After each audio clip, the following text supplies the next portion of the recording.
Hi everyone, कैसे हो आप सभी लोग। आई होप आप लोग अच्छे होंगे। मैं हूं राहुल जयसवाल एंड स्वागत करता हूं आप सभी का एक बार फिर हमारे यूट्यूब चैनल JR ट्यूटोरियल्स में। फ्रेंड्स, आज अगेन आपके सामने एक मोस्ट इंपॉर्टेंट साइंस का लेक्चर वीडियो लेकर आ गया हूं, जिसमें हम पढ़ने वाले हमारे 9th स्टैंडर्ड के लिए साइंस सब्जेक्ट का जो चैप्टर नंबर 1 हमने शुरुआत किया था दोस्तों आप लोग के लिए, जिसका नाम है लॉ ऑफ मोशन।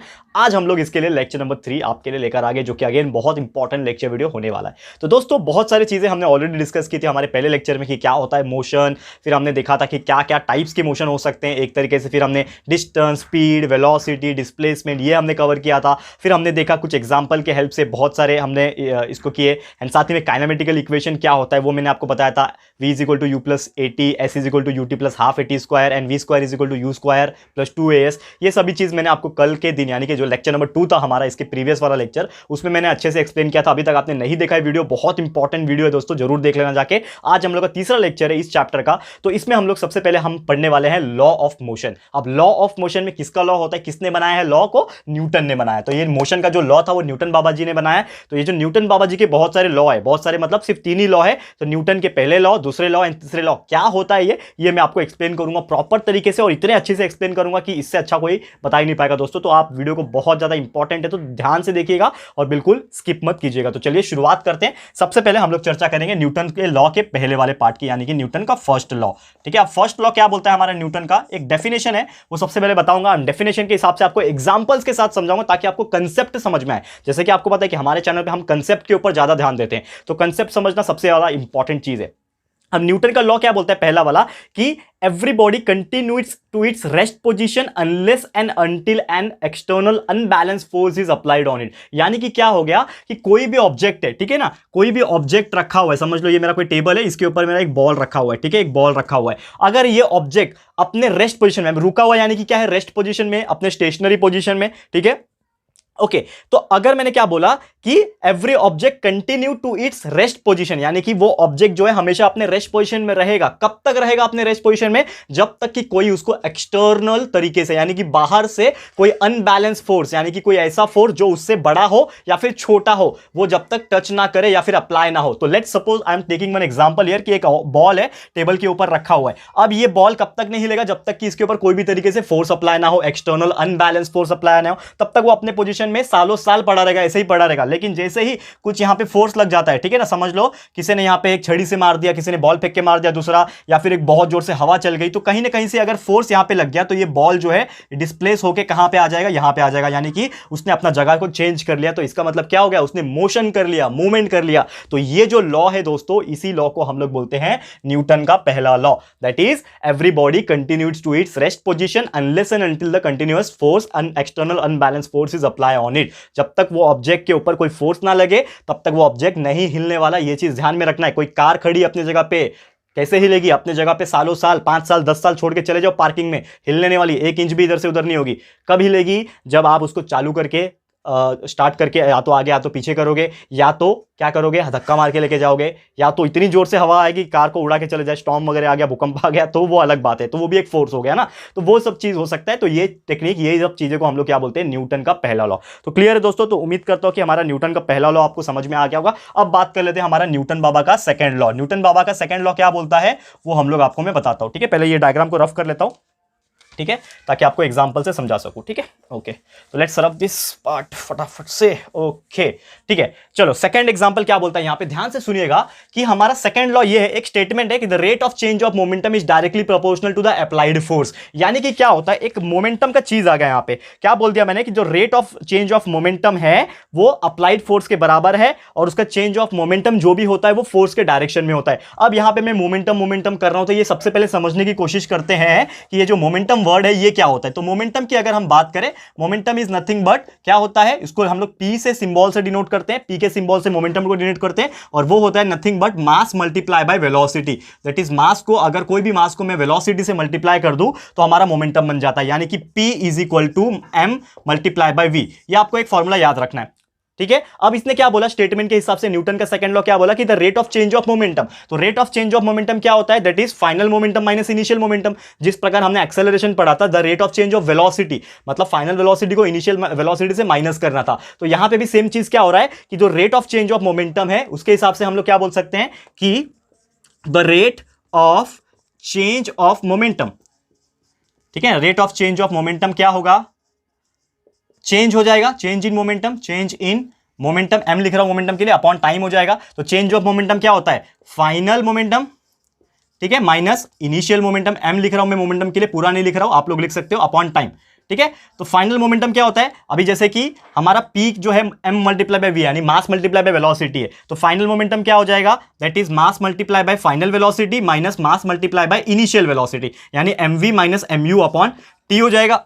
करेक्ट है, बट हमें एक चीज पता है दोस्तों, अगर इसमें से मैंने m कॉमन निकाल दिया और ये v minus u upon t कर दिया, तो ये क्या हो जाएगा, that will be equal to m इधर ही रहेगा, और ये v minus u upon t क्या होता है, acceleration, final velocity minus initial velocity upon time क्या होता है, एक्सेलरेशन। यानी कि हमारा एक फॉर्मूला बन गया, जो कि यहां पे मैं लिख के दिखाता हूं आप लोग को, क्या बन गया, ये किसका वैल्यू निकाल रहे थे, फोर्स। तो हम लोग को बोला था ना उसमें कि दैट इज फोर्स जो होता है आपका, स्टेटमेंट क्या बोलता है, न्यूटन का second law, the rate of change of momentum is equal to the applied force. तो ये रहा आपका rate of change of momentum, और किसके बराबर रहेगा, वो अप्लाइड फोर्स यानी कि F के बराबर रहेगा। तो ये भी F हो गया, तो F के बराबर ये है, यानी कि F जो रहेगा वो इज इक्वल टू किससे रहेगा, M और A से, और M और A क्या है दोस्तों, force is equal to mass multiply by acceleration. तो ये है हमारा न्यूटन का सेकंड लॉ, यही आपको बस याद रखना है कि what do you mean by Newton second law, force is equal to mass into acceleration. ये वर्ड भी बोल दोगे तो भी काफी होगा, और कोई पूछता है स्टेटमेंट बताओ, तो आप क्या बोलोगे कि the rate of change of momentum is directly proportional to the applied force and it acting upon the direction upon the force. ये चीज आप बस बोल दो दोस्तों, यही आपका न्यूटन सेकंड लॉ। उम्मीद करता हूं कि न्यूटन सेकंड लॉ भी जो है आपको बहुत ही अच्छे से एंड इजीली वे में आपको मैंने समझाने की कोशिश की है, बहुत इजी पार्ट था। ठीक है दोस्तों, तो क्लियर हो गया न्यूटन का सेकंड लॉ। वैसे हम बात करेंगे न्यूटन का थर्ड लॉ। तो थर्ड लॉ क्या बोलता है, बहुत इजी है, सबसे इजी कंसेप्ट थर्ड लॉ का ही है, और ये इतना मजेदार है कि आपने ये रियल लाइफ में महसूस किया हुआ है। ठीक है ना, ये सभी चीज भी आपने देखा है, लेकिन थर्ड लॉ जो है बहुत ज्यादा इजी है, और इसने अपने लाइफ में आपने बहुत बार देखा है और खुद के ऊपर भी महसूस किया हुआ है। ओके, तो बात कर लेते हैं हमारे न्यूटन थर्ड लॉ की। ठीक है, सबसे पहले हिंदी डाल देता हूं, क्या है हम लोग का न्यूटन का थर्ड लॉ। ठीक है, थर्ड लॉ, थर्ड लॉ क्या बोलता है, जैसे कि आपने एक वर्ड सुना होगा, या फिर मैं इसका सबसे पहले स्टेटमेंट आपको बता दूं कि Newton third law states that to every action there is a equal and opposite reaction. क्या बोला मैंने कि there is an every action, ठीक है ना, every action there is an equal and opposite reaction. क्या होता है, हर एक्शन के पीछे एक इक्वल और अपोजिट रिएक्शन जरूर होता है। अब इसको मैं समझाने की कोशिश करता हूं, इसका मतलब क्या हुआ कि हर एक एक्शन के पीछे एक अपोजिट और रिएक्शन फोर्स होगा। जैसे कि एक बॉल है आपके हाथ में और सामने मेरे दीवार है, तो मैंने क्या किया, बॉल को दीवार के ऊपर फेंक के मारा, तो क्या होता है दोस्तों, जैसे आपने बॉल को दीवार पे फेंक के मारा तो वो बॉल रिटर्न आ जाता है हमारे पास, और कितनी स्पीड से रिटर्न आता है, जितनी स्पीड से आपने बॉल को फेंका हो। तो इसका मतलब क्या हुआ कि आप जो भी फोर्स लगाते हो किसी भी चीज के ऊपर, यानी कि क्या कर रहे हो आप, एवरी एक्शन, आपका हर एक्शन जो होता है वो रिजल्ट क्या देगा, उसके बदले में इक्वल देगा लेकिन अपोजिट रिएक्शन देगा। यानी कि जैसे आपने बॉल को फोर्स से फेंक के मारा, उसी के बदले में जो बॉल ने दीवार पे जाके टकराया और वो दीवार ने उतना ही फोर्स वापस हमारे पास भेज दिया। क्यों, क्योंकि हमने उतना फोर्स लगाया था, लेकिन जो डायरेक्शन था वो अपोजिट डायरेक्शन था। हमने फेंका इस तरफ लेकिन बॉल इस तरफ आया, तो ये क्या हो गया, एक रिएक्शन हो गया, अपोजिट रिएक्शन लेकिन इक्वल अमाउंट ऑफ। तो हम लोग बोल सकते हैं कोई भी ऐसा चीज जो कि हम लोग को बोलता है कि every action there is equal opposite reaction, यानी कि कोई भी चीज जब आगे जाती है तो उतनी ही स्पीड से, यानी कि फोर्स से वो वापस भी आती है, लेकिन उसका डायरेक्शन अलग होता है।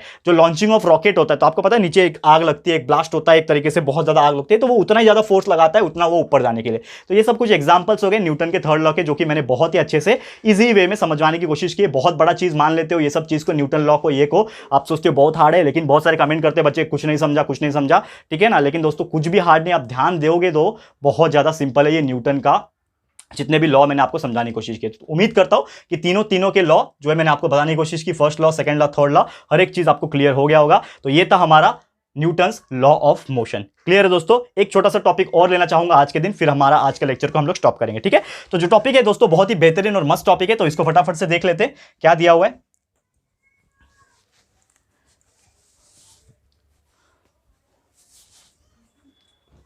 ओके, तो रफ कर लेता हूं फटाफट से बोर्ड को, फिर उसके बाद आपको हमारा जो एक टॉपिक बचा हुआ है इसको ले लेते हैं, फिर आज का लेक्चर हमारा स्टॉप हो जाएगा। ठीक है, ओके,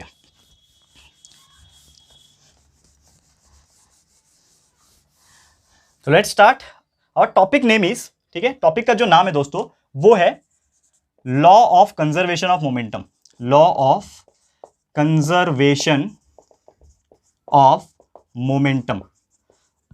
जैसे कि हमने अभी मोमेंटम वर्ड सुना, क्या होता है मोमेंटम का मीनिंग वो समझा। अब ये law of conservation of momentum है क्या एग्जैक्टली।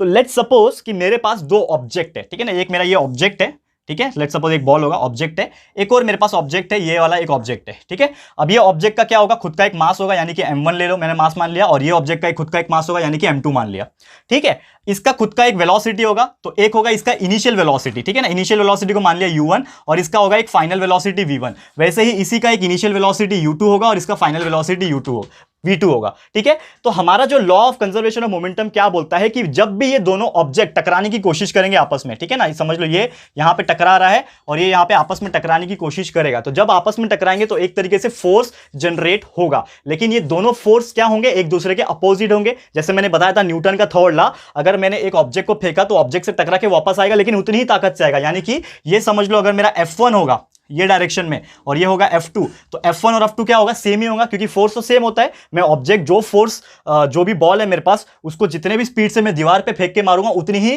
फोर्स से, जितनी ताकत से मैंने फेंक के मारा उतनी ताकत से वो मेरे पास आएगा। यानी कि जो फोर्स रहेगा वो तो सेम है। लेट्स सपोज मैंने 10 न्यूटन के फोर्स से मारा, तो बदले में मेरे को 10 न्यूटन का ही फोर्स लगेगा। आप मुक्का ले लो, आपका मुक्का जितना ताकत लगा के दीवार पे मारो उतना ही ज्यादा दर्द करेगा, यानी कि उतना ही ज्यादा आपको बदले में भी फोर्स मिला। तो यहां पे भी सेम यही है कि जो बॉल आपस में जब टकराएंगे तो जितना फोर्स इधर रहेगा उतना ही फोर्स इधर रहेगा। तो ये जो F1 और F2 रहेंगे, ये जो F1 है और ये जो F2 रहेंगे वो दोनों सेम होंगे, लेकिन दोनों का डायरेक्शन अलग होगा। इसका मतलब क्या होगा कि F1 will be equal to minus F2। ये चीज याद रखना है आपको, यानी कि जो दोनों के बीच में फोर्स है उसमें से एक माइनस होगा, क्योंकि अपोजिट डायरेक्शन में, अपोजिट डायरेक्शन के लिए हम लोग नेगेटिव साइन यूज करते हैं। ये तो आपको समझ में गया, ठीक है, माइनस होता है। अब एक चीज पता है दोस्तों कि जो फोर्स होता है ना, फोर्स वो क्या होता है, मास इंटू एक्सेलरेशन। न्यूटन का सेकंड लॉ में मैंने आपको बताया था क्या होता है दोस्तों, force is equal to m into A. तो हम लोग इसके लिए भी लिख सकते हैं कि जो फोर्स 1 होगा आपका, F1 जो होगा वो क्या होगा दोस्तों, m1, दैट इज m है इसके लिए 1 है, इसके लिए m1 ले लिया, और a1 होगा वैसे ही is equal to minus F2 कितना होगा दोस्तों, यानी कि आपका जो F2 होगा, अगर मैं बात करूं यहां पे लिखता हूं, ये तो F2 की बात हो गई। F2 जो होगा वो कितना होगा, माइनस m1 m2 a2, ये होगा। अब इसको एक्सपांड कर लेते हैं। अभी ए का मतलब आपको पता है, ए क्या होता है, velocity upon change in velocity upon time, that is acceleration होता है। तो इसमें हम लोग वैल्यू डाल कर सकते हैं। इसको मैं मानता हूं इक्वेशन नंबर 1। यहां पे एक पार्टीशन कर देता हूं, इसको रफ कर लेता हूं, ये काम नहीं है हमारा, ठीक है। यहां पे आप देखोगे कि F1 जो है, फोर्स 1 जो है आपका, m1 तो इधर ही रहेगा, लेकिन ये एक्सेलरेशन को हम लोग कैसे लिख सकते हैं, that is v1 minus u1 upon t लिख सकते हैं, ठीक है। और इसको भी हम लोग कैसे लिख सकते हैं, F2 को लिख सकते हैं, माइनस तो पहले से ही है, ठीक है ना, और ये हो जाएगा ब्रैकेट में m2, दैट इज ये हो जाएगा, m2 को भी साथ में ले लेता हूं, चलो ठीक है। F2 जो रहेगा वो माइनस m2 को मैंने साथ में लिख दिया, और ये हो जाएगा आपका v2 minus u2 upon t, ये हो गया। अब मैं क्या करता हूं, ये जो वैल्यू है इसको हमारे इक्वेशन नंबर 1 में डालता हूं। तो F1 का वैल्यू यहां डाल दूंगा, F2 का वैल्यू यहां डाल दूंगा, तो क्या बन जाएगा, ये m1 इधर का इधर ही रहेगा, और ये हो जाएगा v1 minus u1 upon t हो जाएगा, that will be equal to minus m2 multiply by v2 minus u2 upon t हो जाएगा, ठीक है। तो आप देखोगे दोनों ही इक्वल की तरफ से ये अपॉन t और अपॉन t सेम है, तो ये t और t कैंसिल हो जाते हैं। आपको पता है जब नीचे डिनोमिनेटर में और इक्वल के वो साइड कुछ भी सेम होता है तो कैंसिल हो जाते हैं। तो हमारे पास क्या बचेगा, सिर्फ और सिर्फ हमारे पास बच रहा है m1, ब्रैकेट में बच रहा है v1 माइनस u1, और इधर बच रहा है माइनस m2, और इधर ब्रैकेट में बच रहा है v2 माइनस u2, करेक्ट है, यही बच रहा है दोस्तों। ऊपर tt कैंसिल हो गया, वही बचा। अब दोनों को मल्टीप्लाई कर दो ब्रैकेट में, तो ये क्या हो जाएगा, m1 v1 minus m1 u1 is equal to minus m2 v2 plus m2 u2, correct है, यही बच रहा है। अब इसको आगे आगे ले लो, m1 v1 के साथ ले लेते हैं हम लोग, ये u1 का एक साइड रख लो, v2 का वो साइड रख लो। तो हम क्या करते हैं दोस्तों, ये m1 v1 जो इधर ही था इसको यहां पे लेके आ जाते हैं m2 v2 वाले को, तो ये हो जाएगा आपका m1, ठीक है। मार्कर चेंज कर लेता हूं आप लोग के लिए, ताकि आपको थोड़ा कलर अच्छे से दिखे, आपको ज्यादा बेटर वे में समझ में आएगा। एक मिनट रुक जाइए, ओके, मार्कर मिल गया मुझे, ठीक है। अब क्या लिखेंगे हम लोग यहाँ पे, ये जो चीज है आपका, ये हम लोग इधर ही रखेंगे, दैट इज m1 v1, इसको इधर ही रखा। ये वाली चीज को इक्वल के ये साइड लाए तो क्या हो जाएगा, प्लस m2 v2, ये हो गया। अब इज इक्वल टू लिख दिया। अब ये m1 u1 जो ये साइड माइनस में था, इधर आके क्या हो जाएगा, प्लस में हो जाएगा, यानी कि ये हो जाएगा m1 u1 और ये हो जाएगा प्लस m2 u2। अब इसको सीधा कर लेते हैं, इनिशियल वाला पहले लिखते हैं, फाइनल वाला बाद में लिखते हैं। तो आपको इसको कैसे लिखना होगा, m1 u1 plus m2 u2 is equal to m1 v1 plus m2 v2। अब यही है आपका formula for the law of conservation of momentum. मतलब क्या हो गया कि m1 मतलब मास 1, u1 मतलब इनिशियल वेलोसिटी पहले ऑब्जेक्ट का, m2 मास 2 इनिशियल वेलोसिटी सेकंड वाले का। ठीक है, तो ये हो गया m1u1 plus m2u2 is equal to m1v1 plus m2v2। तो इससे क्या पता चला दोस्तों, हम लोग स्टेटमेंट कैसे बोल सकते हैं, ये तो फॉर्मूला हो गया। अगर आपको कोई भी पूछता है कि law of conservation of momentum का फॉर्मूला बताओ, तो आप ये फॉर्मूला बता सकते हो, लेकिन स्टेटमेंट क्या बोलोगे, स्टेटमेंट ये बोलोगे आप लोग का कि जो मैग्नीट्यूड होता है टोटल मोमेंटम का, अगर हम टोटल मोमेंटम की बात करें, टोटल मोमेंटम का जो मैग्नीट्यूड होता है इनिशियल के लिए, ये u1 लिखा है मतलब क्या है, इनिशियल केस में है, तो ये आपका इनिशियल मोमेंटम है, ये आपका फाइनल मोमेंटम है। तो मतलब इन शॉर्ट हम लोग क्या बोल सकते हैं कि इनिशियल मोमेंटम जो होता है, इनिशियल मोमेंटम जो भी होता है दोस्तों, वो किसके बराबर होता है, आपके फाइनल मोमेंटम के बराबर होता है। तो हम लोग ये चीज लिख सकते हैं कि law of conservation of momentum states that the magnitude of the, magnitude मतलब क्या, वैल्यू, तो magnitude of the initial momentum is equal to the magnitude of the final momentum, यानी कि m1u1 plus m2u2 is equal to m1v1 plus m2v2। Clear है दोस्तों, तो यही था हमारा law of conservation of momentum, and यही आज मुझे आपको पढ़ाना था। उम्मीद करता हूं कि जितने भी आपको मैंने आज पढ़ाए हैं, यानी कि आपका first Newton law of motion, तीनों लॉ पढ़े, एंड साथ ही में law of conservation of momentum हमने पढ़ लिया, ये आपको समझ में आ गया होगा। तो चैप्टर जो है हमारा, जो पहला चैप्टर है, बात करें हमारा लॉ ऑफ मोशन का, तो ऑलमोस्ट यहां पे खत्म होने वाला है, लेकिन एक दो चीज बची हुई है, जो कि है ये जो भी फॉर्मुलेज हमने पढ़े हैं, न्यूटन्स के फॉर्मुले पढ़े हैं, काइनेमेटिकल इक्वेशन जो तीन तीन पढ़े थे लेक्चर नंबर 2 में, एंड साथ में जो लॉ ऑफ कंजर्वेशन पढ़े, उसके कुछ एग्जांपल्स हम लोग सॉल्व करेंगे, न्यूमेरिकल जिसको बोलते हैं वो आपको सॉल्व करेंगे। लेकिन आज नहीं, इसको हम लोग एक और लेक्चर लेके आएंगे आपके लिए, अगला लेक्चर, लेक्चर नंबर 4 लेके आएंगे, और उसमें आपको सॉल्व करके बताएंगे एंड पूरा चैप्टर को कंप्लीट कर देंगे। एंड उम्मीद करता हूं कि जितना भी पार्ट अब तक आपने पढ़ा है, हर एक चीज आपको क्लियर हो गया होगा। तो आज के लिए इतना ही। कैसा लगा है हमारा आज का लेक्चर वीडियो, एंड ये जो चैप्टर यहां पे चल रहा है एंड बस न्यूमेरिकल्स बचा है, तो कैसा लग रहा है प्लीज हमें कमेंट करके बताइएगा, अपनी राय और सजेशन जरूर से दीजिएगा फ्रेंड्स। और अगर ये वीडियो पसंद आया दोस्तों आप लोग को, तो प्लीज वीडियो को लाइक कीजिएगा, शेयर कीजिएगा, अपने सारे फ्रेंड्स लोग को फटाफट से शेयर करो। एंड अगर आपने अभी तक हमारे इस चैनल को सब्सक्राइब नहीं किया है, तो फटाफट से हमारे चैनल को सब्सक्राइब कर देना, साथ में बेल आइकन को प्रेस कर देना, ताकि जब भी हम लोग वीडियो लेकर आएंगे आप लोग को नोटिफिकेशन मिलती रहेगी। ठीक है फ्रेंड्स, तो मिलते हैं हमारे अगले वीडियो में। ये वीडियो देखने के लिए thank you and good bye.